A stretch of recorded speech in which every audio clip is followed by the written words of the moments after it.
Hi everyone, welcome to the Self-Made Book channel. I'm Bianca. And I'm Byron. And today we are speaking to Shim, who is the founder of a fantastic organization called The Gut Intuition. And we're going to be finding out about her business, but most importantly, what she's doing to overcome the issues she's facing due to the current pandemic. So welcome, Shim. How are you today? Very well, thank you. Thanks for having me, guys. You're very welcome. So today we're talking all about how businesses are affected by the dreaded C word. So first of all, tell us a bit about yourself and the business that you currently are running. Sure. So I've been in business for 7 years now. I ran a sports therapy clinic, and now I'm running The Gut Intuition, where we help busy business owners and entrepreneurs overcome overwhelm and stress to razor sharp clarity and focus. That is my main mission because of how I've been through it myself. And it's been going well, but I've had to make a few changes, as you can imagine, during this time, because my focus was very much about working with corporate companies. And the business is about just over a year old, like 15 months. So I got my first corporate client sort of November time, doing a series of lunch and learns with WeWork. And then it was going really, really well. And then this hit. So being introduced to other offices and other lunch and learns and workshops and other opportunities, everything kind of came to a halt. So for me, it was like, okay, this is a bit worrying. What do I do? Like, I can either spend my energy panicking or spend my energy looking at opportunities of who I know in my network that can actually help me at this moment in time. So, yeah. I love that, and I love the fact that you've been so proactive, because I feel, Byron and I have been saying to everyone, come on, this is time to, think entrepreneurially. You started this business because you're an entrepreneur. What can you do? What can you change? How can you innovate or pivot? So it's good that you're thinking so positively, and congratulations on gaining such a big client. No, thank you. Thank you very much. I think for me, why I'm proactive is going back to my why of why I set this business up in the first place. For me, it wasn't like the run in the mill, make a quick buck kind of thing. It was like, no, generally, like, this stuff has helped my life. It's helped me overcome so much. I want to share it. I want to share it with other people that are kind of in a similar boat that I used to be. I would be mad to be overwhelmed and just be stressed out for no reason. Like, I know that this business is important to carry on. It's going to go through, I call it growing pains, because everything that's happening, it's making you adapt, it's making you grow. So I'm like, there's loads of people in my network that I know that can help me maybe transition this business model for the time being a little bit more online, because I love the human connection part. I love connecting with people and showing up and stuff. But then I know we're kind of on lockdown now, and it's like, well, what can I do? Like, what can I do to make this more online, more accessible, and still reach many, many people and help them? So that was my thinking process. And I think I mentioned that just in a week, I kind of invested in 3 mentors for 3 different things. I'm like, no, this is an investment, because this is super important for me, because I know this is going to work. I know that we're going through some growing times and challenging times, and it's got to happen. It's going to happen. So I was a bit relentless. Yeah, no, that's good. I love that. And it's so interesting that the average startup, in the first 18 months faces a lot of challenges, but this is a challenge that I think most startups will probably be ill-equipped to deal with. So what made you get mentors, and what do they do, the 3 different mentors? So the first mentor, she's helping me with the whole online system part. So I basically, everything that I have in my head or my knowledge or my experience, I'm basically putting it into like a 7-step system that I've created to help busy business owners and entrepreneurs with their self-care. This is the biggest thing that over the years of being a business owner, I've always comes down to self-care. How you look after yourself is pretty much how you're going to look after your business. So it's a beautiful mirror effect. And then the other one's more on the immune system, because I geek out on this stuff anyway. And then several others just helping me on the business side of it as well. So the whole business of speaking, for example. So recently I've had a few Facebook groups reach out to me and say, hey, can you do a Facebook Live talking about the immune system, share your top tips and tricks? And I'm like, absolutely. I did one last night at 7 o'clock for life coaches, because everyone's going mad, everyone's throwing a wobbly. And I think there is so much that is out of our control right now, that the one thing that you can control is yourself. your emotions. You can choose to be reactive or respond. And a lot of this comes down to how we are fueling our body on a physical and emotional level every day, especially at a time like this. Well, let's get straight into it. Give us some top tips. Me, Bianca, and the audience. Okay, well, let's talk about sleep, because that's one of the systems that I talk about where, What is that? especially, what is that? You're not sleeping well at the moment. Sleep is something that if we understand our night and day patterns, really helps with managing our time. And a lot of business owners, me included, once upon a time, you say, I don't have time for that. I've really got to just hustle and make sure that I get this business off the ground, etc., etc. But it has come with some sacrifices, especially with our health. So with sleep, we need to understand our night and day patterns, and we need to know that if we're facing too much daylight, as in light from our phones, our digital devices, it's telling our brain that actually now's not the time to go to sleep when it is. So it suppresses your sleep hormone, which is melatonin. So you're not going to bed. It's messing up your stress hormones. It's messing up your blood sugars. Therefore, you do end up waking really, I suppose, quite tired and wired at the same time sometimes. So you can get a really good night's sleep, but then you're still waking up tired. Or some people go, yeah, I get 8 hours sleep. I said, okay, but do you wake up in the middle of the night at any point? Yeah, 2-3 times. That's not a good sleep. Yeah. There is something else going on that's causing you to wake up, and that's usually the foods that we've eaten, how much digital time that we've had. Sometimes people work till 2-3 o'clock in the morning. A few people have reached out to me and said, yeah, I've actually, did get to bed till about 3 o'clock this morning, and I feel absolutely tired. Where's my coffee? And then we go for coffee and we go for stimulants that actually stay in our systems for till 9-10 o'clock at night, depending on how many cups we have. So it's a bit of a downward spiral, and really it's important to know your set point when it comes to sleep. Like, understand that, okay, if you understand the circadian rhythm, which is our night and day patterns, we know that by 9 o'clock in the evening, our cortisol levels is at its lowest. Mm-hmm. That's where melatonin, our sleepy hormones, like, hello, I'm here, it's time to switch off. That's why always, for me, a tip that I do is just put a quick alarm that buzzes at me between 9 to 9:15 to tell me, Shim, it's time to switch off. And I'm like, okay, Wi-Fi off, flight mode on, no more digital devices, either read something or just go to bed, because you need to recover from the day's events. Our brain goes through so many thoughts, especially at a time like this, of worry, of fear and overwhelm, that we need to give it its rest. If we're not giving an adequate amount of rest, we are not recovering. And generally people with poor sleep don't recover very well anyway. And that's one of the tips. And obviously, our cortisol level is at its highest at 6 o'clock in the morning.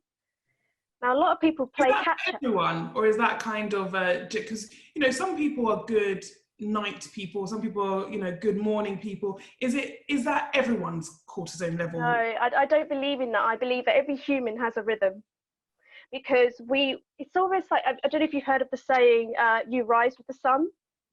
Right? So we rise, our brain kind of depends on the sunlight, okay, to rise. That's how we get up.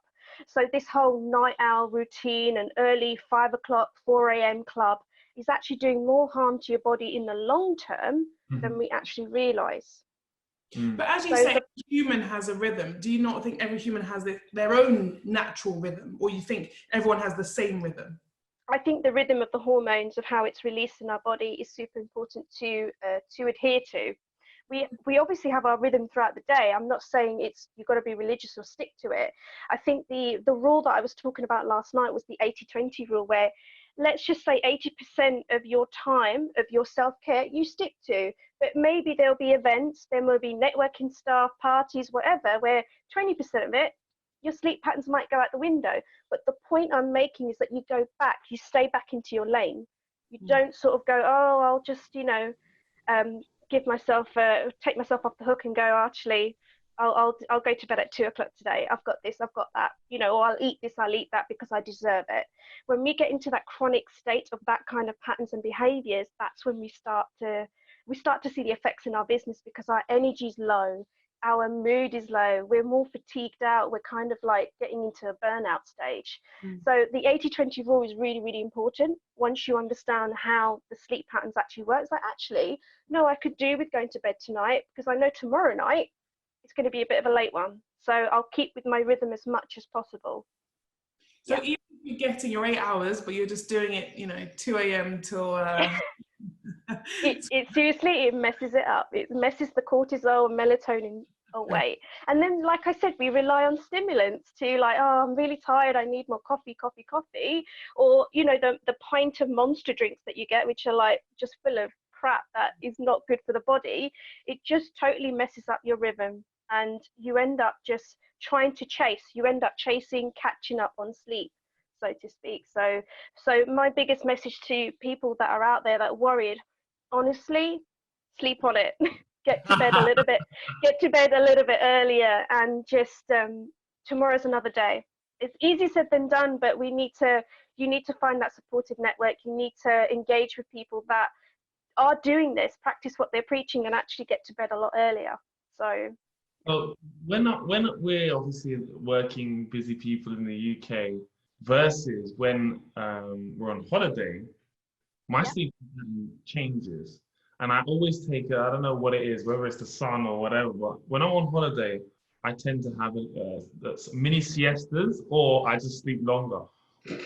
I don't know if that's relevant I don't know if you can explain why that happens, but... Your environment shapes you. For me, when I go away on holiday, I'm a different person. I'm literally recharging my batteries. My environment, my scenery is different to where I'm working at home. Imagine where you're working at home, where you pay your bills, where you're sending emails. It's a bit of a stressy environment. You need to change that. No wonder you're having naps, because your body's like, you're not in an environment where you're sending these emails and these bills and all this sort of stuff, where you're talking to clients and customers and all that sort of stuff. You're at the sea. You're chilling out by the sand. Like, that's where you need to be. And then your body's going, you can have a nap, because you've allowed yourself to have that. You don't have that energy to go, oh, I better quickly send that email. You're not on alert. You're kind of recovering. So it's the other side of the nervous system. I feel like you just said more holidays needed, but I think, Shim, you don't know my husband at all. We still work, and he works organizing. I'm quite good. I switch off. My laptop will be in the safe the majority of the holiday. Yeah. He will laptop out at least once a day and be working. But you are more chilled, so you do have your siesta, and you do sleep better. So yeah, which is good. It's what you need, right? But for sure, I'm always encouraging more holidays. Like, honestly, as part of the gut intuition, towards the end of the year, it's all about booster weekends away for business owners and retreats, because I just think how much your environment shapes you. You need to change that every quarter almost. I want to go on 4 or 5 holidays a year. There's so much more to see out there than your office. I'm with you on that. 4 or 5 holidays a year, I think, is good. I like that. Business owner retreat. I'm going to start Googling. I love that. Do it. And look out for the gut intuition ones, because they are coming up soon. So yeah, that's a big part of the business model, is that getting business owners away from their environment, the usual hustle and bustle of the 9 to 5 or the office, and actually encourage them to come away for a long weekend. And I like to call it all play and no work, because we're all work and no play half the time. And really engage in activities that are tapping in a bit into our inner child, getting curious rather than having expectations all the time, and actually just coming away and getting well rested, and and coming back just totally inspired and a bit more energy to our bodies, to our minds, to our emotions. Because the thing is, when we don't take those regular breaks, like, I don't know about you, but I get irritated. I'm like, oh my God, I've not gone anywhere, and I'm just sick of seeing like grey clouds, my walls, you understand, right? So for me as a business owner, it's just super important to do that. I'm booking a flight off. I can see she's pointing at you like, it's him.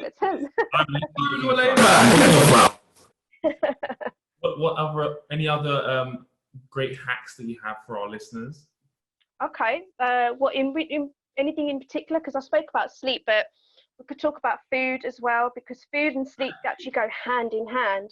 So I spoke about this last night, where actually when we're not present with our food, especially at times of high stress, so if we're talking about a particular situation right now with the dreaded C word, where we are either constantly contacting people online and we're eating our food in front of TVs, in front of laptops, iPads. We're not actually chewing our food properly, which affects our digestive system. So therefore we either get like things like constipation, gas, bloatedness, and it starts to become dysfunctional for you. So my biggest message is that there's good quality food out there. I know there's supermarkets that may not be well stocked up, but the big stores have got all the foods that you need. So I'm talking, at times of stress, we need good quality fats in our system and good quality protein, like lean protein. And we need to cook with good quality fats like coconut oil. We need to get olive oil in there and all sorts of different other oils that we can use with our salads and marinades and things like that. And obviously good quality carbohydrates that we can get from our vegetables. And literally I was raiding through my fridge on the live because I was literally showing everybody what's in my fridge, because we've got broccoli, we've got spinach, we've got kale, all these beautiful things that you don't have to eat them raw. You can put them in like stir fries, soups. We've got the time. Double up on your health. Like that's super important. There's no point stressing out for God knows however long we're on lockdown for, and then when we're finished on the lockdown, you go back unhealthy, like you're stressed out and you go back to your normal routine. Like now's the time to really hit that reset button, especially around sleep, especially around foods. And there shouldn't be any moaning after this lockdown that I don't have the time to do this, because you did. So yeah, absolutely. I love that. Absolutely. So your biggest changes you've made during this pandemic, so is bringing, training online, engaging mentors, yeah. and my own self-care, basically, because I believe that when you look after yourself, you are the best version of you for other people, for your clients, for your family, maybe for your children, and for the listeners out there that are looking up to you, because there are people out there that are scared, they're worried, and they're looking for leaders. It's time to step up for whatever industry you're in, that you know that you can lead, you know that you can support, and you can actually help. And that all comes from self-care, guys. Like if you look after yourself and all some of the stuff that I've mentioned today, honestly, you are the best version. You cannot serve from an empty bucket. You really can't. You've got to make sure that your bucket is full and that you're able to help as many people as you can, because that's how passionate I am about that intuition. So for me, self-care is a non-negotiable. And often as business owners, we just don't have non-negotiables, especially with our health. We have non-negotiables with how much we should be charging and how much we should be selling and all this sort of stuff. But if you mirror that to your own health, actually, you'll get more on your bottom line. You'll get more profit if you actually really, really focus on your energy, your focus, and be really clear where you want to go. So that is my best advice. Yeah. That's a really valid point. Yeah. So just take us through a journey. So your normal week or day would look like what, versus now we are on a lockdown? How So for me was first and foremost clients. So we obviously look after a couple of clients. We've got our own Facebook group that we do a lot of content and lives. So for me was doing content recordings, which is at home, and then we're doing our lunch and learns for WeWork and various other companies, meetings and networking events. And because all that stopped, I'm pretty much doing everything here from home. So now it's kind of transitioning to virtual workshops for now, and sort of virtual lunch and learns and workshops. I'm going to be doing a webinar on sleep soon as well, to sort of bring more awareness to this subject for business owners, so it's kind of like easy for them to sort of grasp and actually apply. So I really like the whole the teach and do. So it's not just talking at people, but actually giving them the steps, the practical tips, like you can start this now. Mm-hmm. So for me, it's like I love the whole going out into central London, connecting with that person, just adding value to the industry, right? And different industries that are opposite to my one. But right now, it's just basically all online. So sleep for me and switching off digital devices has never been more important. So it can be exhausting sometimes.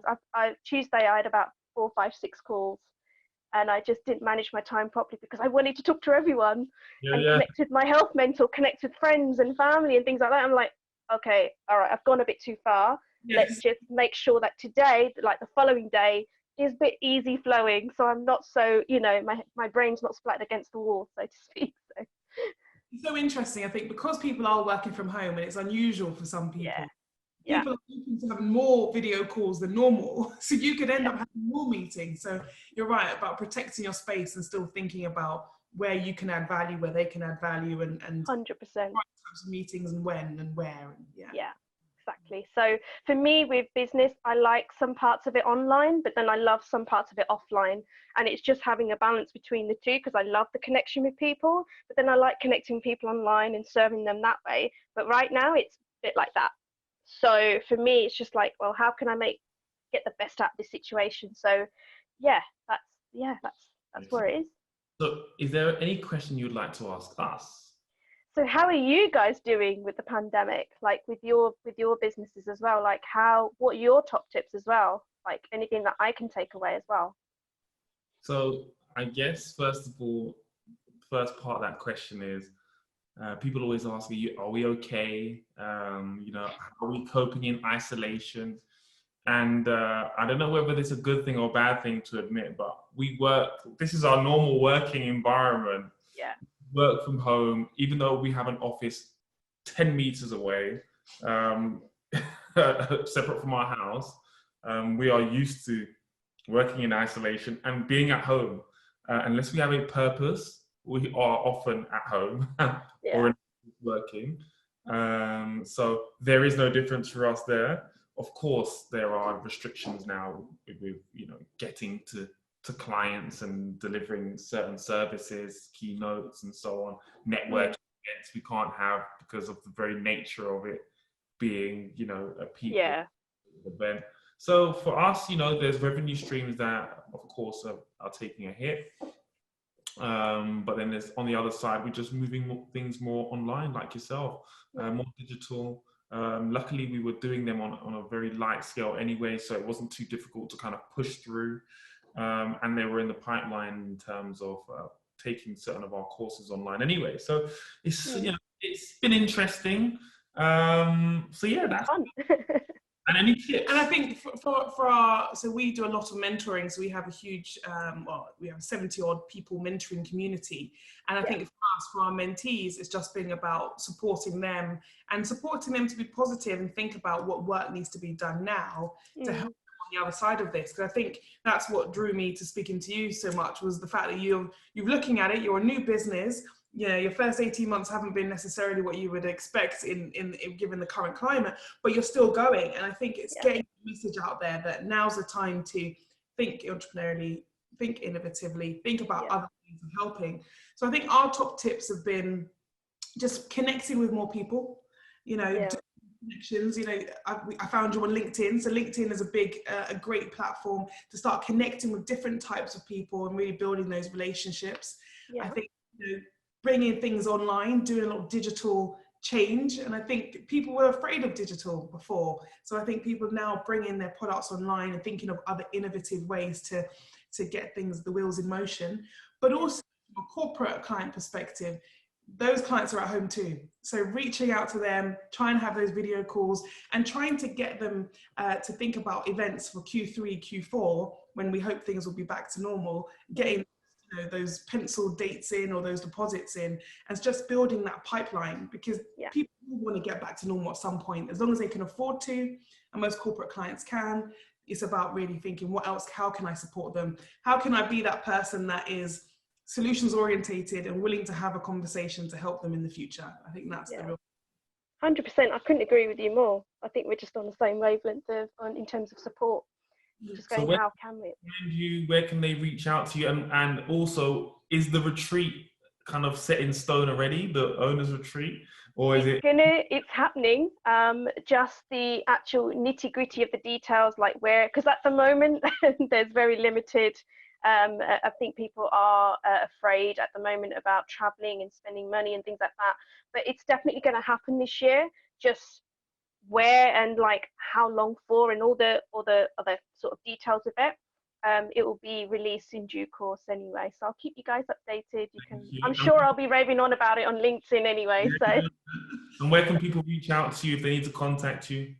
Yeah, so reach out to me on Facebook or LinkedIn, connect with me, be a human and say hello, tell me what you're doing, and just connect, yeah.